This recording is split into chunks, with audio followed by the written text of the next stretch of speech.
Hey guys, it's Justin Pressberry here. Here to give you the first start of our series of animation and modeling, rigging, and Maya tutorials in general.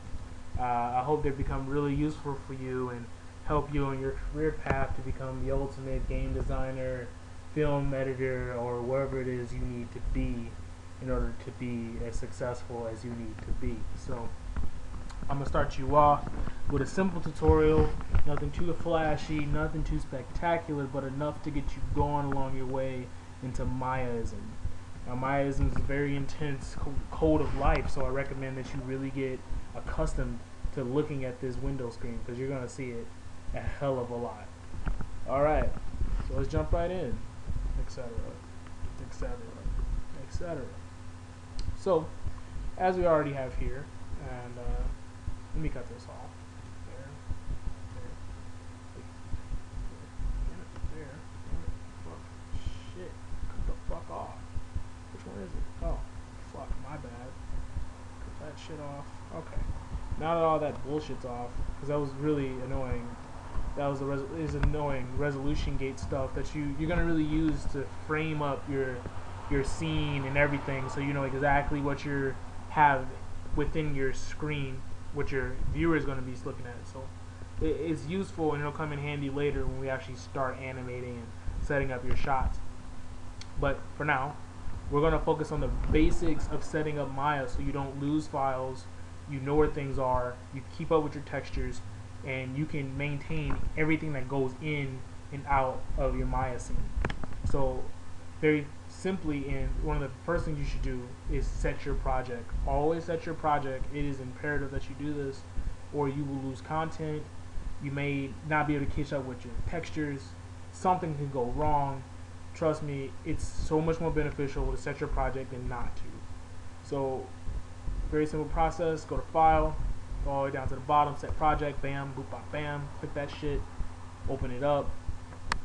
I already have a project here set called animation bullshit. We're going to open that thing, or better yet, we're just going to click it once and then hit set project. Now normally it'll prompt you with a screen telling you that would you like to set this as your default project. Always hit select default project, or you can just hit default project, or you can cancel it, or you can pick another location. But if you pick the right file, hit set default project. Very easy. Alright.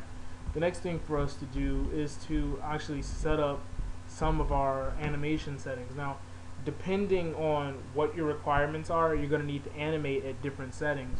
So how I like to do things is I tend to animate roughly about 30 frames per second, and you can adjust that to go higher or lower if need be by selecting this animation preference tab in the lower right hand side of Maya. Now, under settings, you're going to see a time slider saying, or not time slider, but you're going to see a time tab telling you that the amount of frames that you're working at, 30 frames per second. I tend to do 30 frames per second, but some projects may require you at 24 or even 60 frames. So it really comes down to you and whatever you need for that particular project. But this is how you would, this is exactly how you would change that setting by coming over to the animation tab, hitting settings, and adjusting this number. Past that, most people don't know this, but Maya apparently has a autosave feature. Now, I know most of you 3ds Max guys or whatever are like, hell yeah, Maya finally catching up. Yeah, but apparently it's been here for a minute. I didn't even know. Oh well. So select this, come on down, and you can hit enable, which is allowing you to autosave shit. And then down here, you'll see the amount of time you can set between each autosave. And if you noticed, it always says autosave destination. You can set it for that particular project. So you don't have to worry about where that file is being autosaved at, and it's being consistently kept with the rest of your files, which means you won't lose textures. Okay? You want to keep up with those textures, especially when you start moving folders to other computers and shit. It's a nightmare. Just do it. You know, don't be a lazy slob. Just get it done with. It's more useful to do it than not to. Okay, so save. Boom. It saved all the shit we just edited. Maya's happy for us. You can tell because the grid's still there. Otherwise, she would have crashed. So, now that we got the basic setup for that, we want to make sure of a few more things before we really start to animate anything. Granted, there's nothing in our scene, but we'll worry about that later. So, for those who don't know, this is our timeline. This is where all your, I guess, animation history will be laid out. This is where you will visually be able to interpret that footage without having to go into the any of the editors, like the curve editor. I believe that's what they call it in Maya. What do they call it in Maya? The curve some shit. What the fuck call it? The graph editor. In 3ds Max, it's called the curve editor. So I get confused sometimes. So before we start doing anything, like I said, this is our time slider.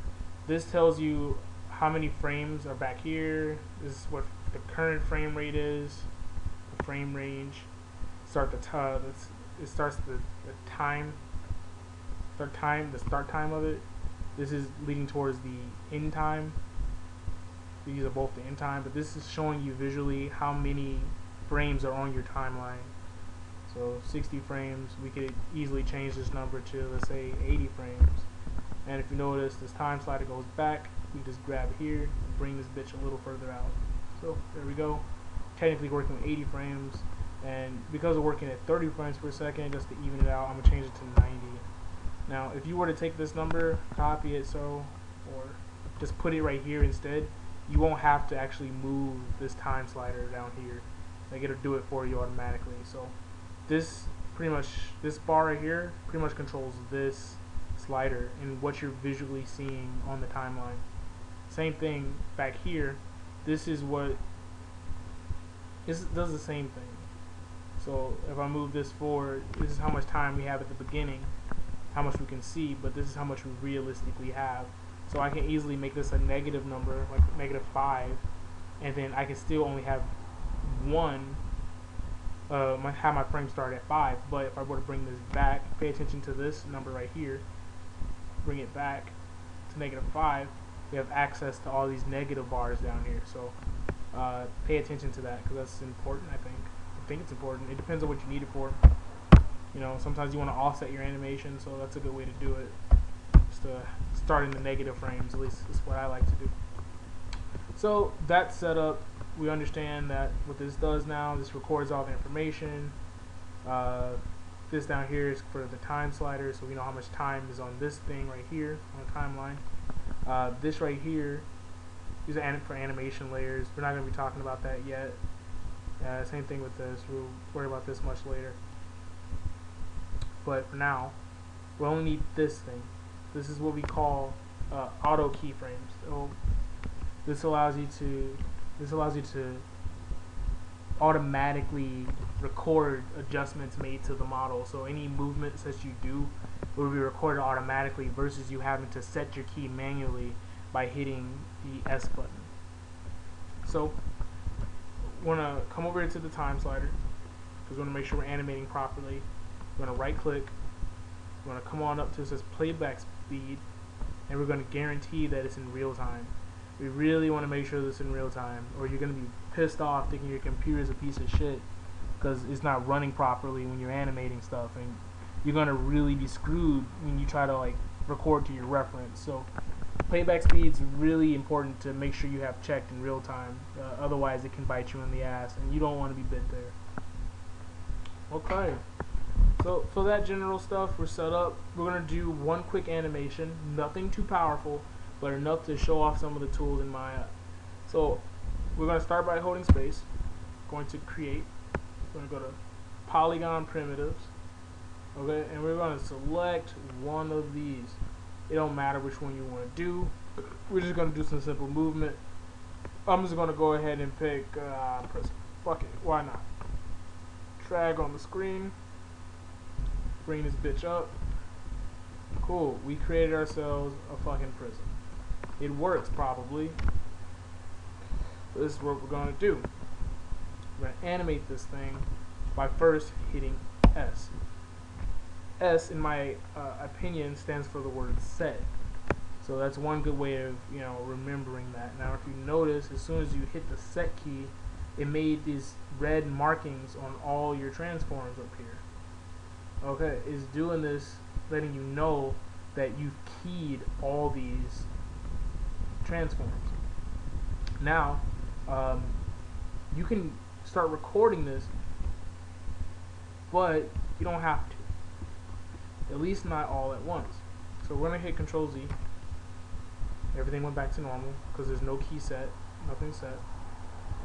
We have everything here, this dirty ass information, but we're not gonna worry about that now. Let's say I only want to record information based on one direction. So what we have here, this is our X slider. So we're going to be moving in the X. Let's say we only want to record that information and nothing else. We would come over here to the transforms, click on the X, right click, come down to where it says key selected, select it, and if you'll notice it sets a key, but it's only for that one transform. So I can just simply move my time slider up, let's say 30 frames, because we're working at it, go from 0 to 30, and we're going to make an adjustment on the X timeline, or X whatever coordinate. We're going to move this back, because we're assholes, so we're going to totally move that back. And because auto key is set, this key was automatically set for us. Now let's go in reverse. I'm going to Control Z that, notice it's gone, and then I'm going to cut off auto key. And if you notice, we still got that set, but we're going to move this backwards. Nothing happens at all. So if you're moving stuff and you know that shit's not working, and you know you expected a key, it's because this thing is most likely cut off. Do the same results, cut it back on, move this bitch backwards. There, sets the key, this is on. So if you come back to 0 point and then hit Control slash, oh wait, is it Alt slash?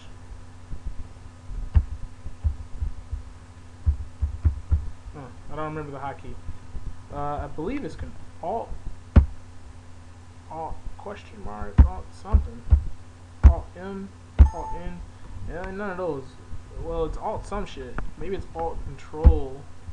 That's too complicated. Fuck all that. Here, just hit the play button. Now, because my shit is set up for step keys, it's just going to jump from one position to the next. It's not really going to translate like it needs to. So what I would have to do to fix this, I'll hold shift, I'll click, and I'll drag over both of those frames. I'm going to go to right click, and I'm going to go to tangents, and I'm going to turn this to linear. We're using linear because we're only going in a straight line. There are no curves involved here, so this is a pretty good selection for this moment. Now if we hit play, there should be no jump between the two frames. It should just slide there. Boom. Boop bop bam. Pretty sexy, man. Get your girlfriend real wet. So we're going to come over here to go to copy, because I just want to take the first keyframe, and let's go to 60. We're going to paste right there. So we're going to have like a little loop going on here. It's not going to be the perfect loop because we didn't go all the way to 90, but we're going to see what it looks like. Just back and forth. Nothing too special. But if you notice, it works. It definitely works. Very simple animation. You can bring this in closer. Holding shift, dragging your mouse across the frames you want. Then middle, oh shit. Then just dragging this arrow and bringing it a bit closer. The closer you are in frames, the faster your animation is going to become. So keep that in mind as you animate. Press play. Look at that. Bam. Looks almost good. Almost. Let's add a twist to it because we're also assholes, like I explained before. So we're going to come here. It don't matter. We're going to let Maya take care of our keys. We're not going to right click a key. I'm just going to rotate this son of a bitch in whatever direction. Let's say like that. Not a very perfect rotate. And notice how it didn't do anything for us until I hit S. So if you just rotate this thing, because these aren't set at all, it's not going to record that information. So it's going to think it's been like that this whole time. So if I go back to 0, it's going to stay like that, like an arrow. So I don't want that. So let's say at frame 24, it actually converts to this. So let's hit 0. Let's hit S. Then to go back to frame 0. Then we're going to go to those rotate values, and we're going to hit 0. We're going to 0 it out, and then we're just going to hit play. Oh shit! Let me fix that indefinitely. It's that snap key stuff. This is what we're going to do. I'm going to come over to my animation preferences, over to animation, animation down here. See, I have it set for clamped and stepped. This is really good for when you're setting up animation for pose to pose animations versus doing straight ahead animation. So straight ahead's more like any the computer will pretty much do all the in-betweens for you, versus clamped and stepped animation when you have to do all the key poses, and then you're gonna have to come in and do the breakdowns for the in-betweens. So to keep it simple, we're gonna go back to, I think there's a default here. So just go to because I don't know if it's gonna adjust that for everything or just this particular box. So we're just gonna do spline. I believe that's the default. Hit save. Now if we've already set the keys in step mode, so even if I change that, it's going to remember it as a stepped animation. So I'm going to have to shift, left mouse drag, right click, tangents, and we're just going to do linear again. And take a look at it. Nothing too special. I really don't like how it drags and ends. So let's do something crazy. Let's just, oh shit, no, that's too crazy. I'm going to hold down J, and then I'm going to rotate this thing. So it doesn't do it. Yeah, it's doing it. It's giving me more, it's giving me discrete rotation. So things are kind of snapping into this rotational place. So it gives me more precise rotations. You can use that same method for translating your objects too. So and scaling, holding down J and then translating or scaling will get you that result. I'm going to do one more crazy thing. I'm going to move it a little bit further, like right here. And then I'm going to make this bitch do this thing. Alright. Still not perfect because it's not looping. I can try making it loop by copying the first 0 frame and pasting it at frame whatever, the end. It won't exactly be the same because it didn't copy any rotate values, but we can make that happen by copying this rotate value. Control C, coming back to our 0 value, and then Control V. Wait, makes no fucking sense. Let's try that again. Control C, Control V. Alright, with that should give us the results we need. So I'm gonna hit play. Whoa! Wow, so wacky! Wacky triangle! Super fun! Animation! Yeah!